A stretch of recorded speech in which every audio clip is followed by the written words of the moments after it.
इकुई कुईदना जिरीबामदा relief camp तगी आंगांग अहुमगा लोइनाना नुपी अहुम फादुना जामना तमथीबा मौंदा ओटपी नैबिरगा हातखिबगी अखोइगी Mary अखोइगी थमोइदा चाकलिबसी मुत्रिङैगी मनुंगसिदा अमुकमु हन्ना हंदक्ता अखोइगी कसारगी गोसाईपुर हाइरिबा खुंगंगदुदगी मणिपुरदा मतम कुइना थबक तौदुना लैजरकपा लाइसम कमल बाबू माबू अमुक Khanna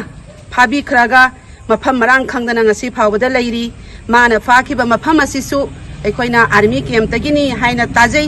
अदुबु army camp तगी करम हाइना माबू फाखिबनो अमदि कदाइदा थमखिबनो हाइबसे ngasi नुमित हुमनी मरिनी सुरा फावदा मागी करिगुम्बा लिखुन अमा अखोइना ताबा फंगद्री अदुना अखोइ मयाम ngasi वाकत मिफम असि फमजेबनी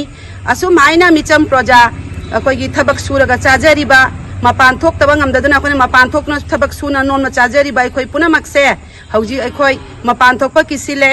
अखोइ सेब ओइरक्त्रे अखोइ करम हाइना हिंगनी अखोइ मैतै हाइबा जाति से मन औ औ बदा पंहाता हाटपा मथोंग मनम खंगदना मांगन बिबा असिगुम्बसे अखोइना मणिपुर सरकार दा लोइना लोइनाना अखोइगी इंडिया गवर्नमेंट दा अखोइना प्रोटेस्ट तौरी असिगुम्बा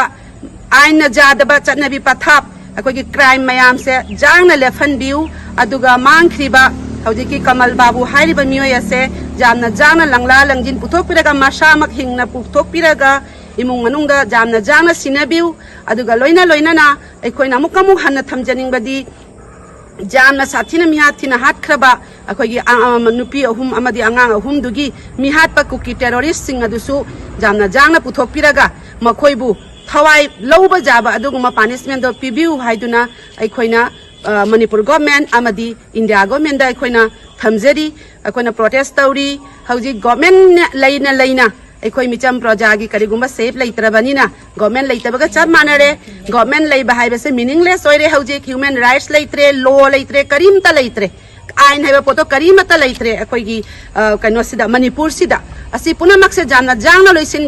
लोइसनबिद्रगदी अखोइ मथंग मथंग तौदुना अखोइ वाकत मिफम तत्तना अखोइ फमलकनी अमसो अंगम अंगमबा मवंगदा अखोइना प्रोटेस्ट तौरकनी हाइबसे थमजगे लाइसम कमल बाबू थादोक पिराउ लाइसम कमल बाबू थादोक पिराउ सारगी लाइसम कमल बाबू थादोक पिराउ सारगी लाइसम कमल बाबू थादोक पिराउ